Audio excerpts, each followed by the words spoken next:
Hello friends, welcomes to Rahana আপুর রান্নাঘর। জি হ্যাঁ বন্ধুরা, আজকে আমরা আরেকটি ইন্টারেস্টিং রেসিপি নিয়ে আপনাদের সামনে চলে এসেছি। আজকে আমরা তৈরি করে দেখাবো প্যাটিস, অনেকে এটিকে পেপসিও বলে থাকে। জি হ্যাঁ বন্ধুরা, বাড়িতে কী করে খুব সহজে আমি কয়েক মিনিটের মধ্যে এই সুস্বাদু এবং টেস্টি মজাদার রেসিপিটি বাড়িতেই তৈরি করে খেতে পারবেন, সমস্ত কিছু আপনাদের সাথে শেয়ার করব। চলুন শুরু করি।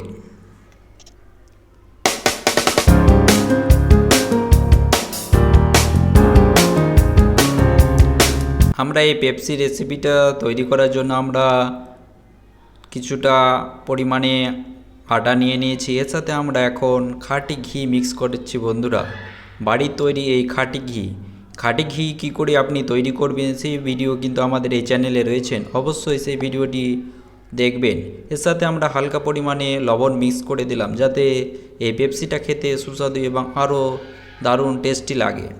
এখন আমরা এর সাথে পরিমাণ মতো কালা জিরে মিক্স করে দিচ্ছি, যাতে খাস্তা খাস্তা এবং আরও টেস্টিটা সুস্বাদু এবং মধুর মতো খেতে লাগে। জি হ্যাঁ বন্ধুরা, শেষে আমরা কিভাবে রসটা তৈরি করব, কি কি উপকরণ দিয়ে, সমস্ত কিছু আপনাদের সাথে শেয়ার করব। সুতরাং ভিডিওটি স্কিপ করে দেখবেন না, ভিডিওটি প্রথম থেকে শেষ পর্যন্ত দেখবেন। আমাদের এই রেসিপিটি যদি ভালো লেগে থাকে তাহলে অবশ্যই বন্ধু বান্ধবদের সাথে শেয়ার করবে। আমরা আটাটা ভালোভাবে এইভাবে প্রিপেয়ার করে নিলাম, আপনারাও এভাবে বাড়িতে তৈরি করবে। আটাটা আমরা আলাদা আলাদা করে ডো করে নিয়েছি। এখন আমরা আটাটাকে বেলনা দিয়ে বেলে নিচ্ছি।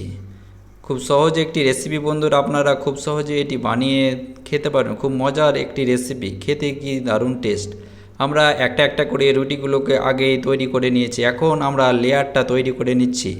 এই লেয়ারটা কি করে তৈরি করবেন, একটা রুটির উপরে আরেকটা রুটি এভাবে হালকা আটাগুলো দিয়ে দিবেন, এর সাথে হালকা পরিমাণে ঘি মিক্স করে দিবেন। তাহলে কিন্তু যে লেয়ারটা তৈরি হবে সেখানে কোনো রকম প্রবলেম হবে না বন্ধুরা। খুব সহজে লেয়ারটা তৈরি হয়ে যাবে এবং চিপকে লেগে যাবে একটি রুটির সাথে আরেকটি রুটি।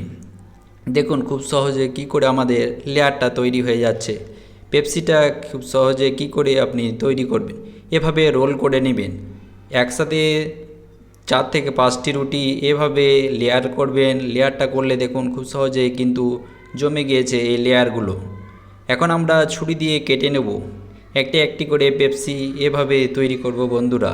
এই পেপসিটা কেটে নিচ্ছি আমরা, প্রত্যেকটাকে আলাদা আলাদা করে আবার বেলনা দিয়ে হালকা করে বেলে নেব। জি হ্যাঁ বন্ধুরা, দেখুন খুব সহজে এবং কয়েক মিনিটের মধ্যে কিন্তু আমাদের পেপসিটা তৈরি হতে চলেছে।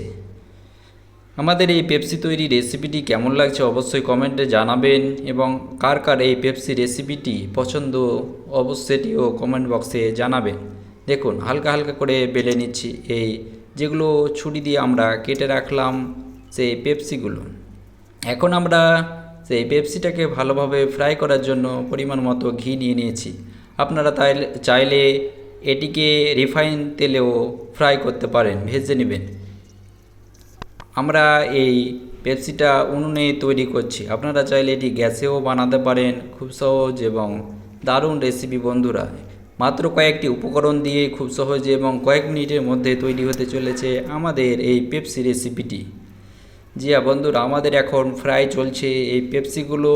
এরপরে আমরা কি করে এটাকে রসের মধ্যে দেব, কি করে আমরা রসটা তৈরি করব, সেগুলো আপনাদের সাথে শেয়ার করব। জি হ্যাঁ বন্ধুরা, যতক্ষণ না ব্রাউন কালার হবে না এই পেপসিগুলো আমরা কিন্তু কড়াই থেকে তুলে নেব না। এখন আমরা এটাকে ভালোভাবে ফ্রাই করে নিচ্ছি। ফ্রাই কিন্তু কমপ্লিট হতে চলেছে বন্ধুরা। দেখুন খুব সহজে এবং কয়েক মিনিটের মধ্যে দেখুন কি সুন্দর ব্রাউন কালার চলে এসেছে পেপসিগুলো। দেখুন খেতেই তৈরি হওয়ার আগেই কিন্তু জিভে জল চলে আসছে বন্ধুরা। আপনাদের কেমন লাগছে অবশ্যই কমেন্ট বক্সে জানাবেন।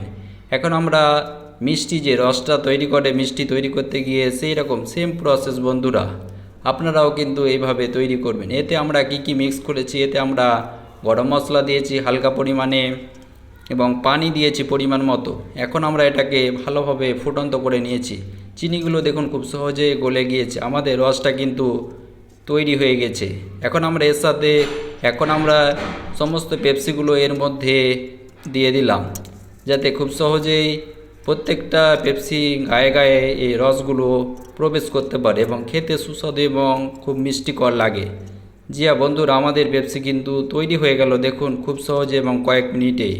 এই পেপসি রেসিপিটি আপনাদের কেমন লেগেছে অবশ্যই কমেন্টে জানাবেন। থ্যাংক ইউ বন্ধুরা, দেখা হবে নেক্সট ভিডিওতে।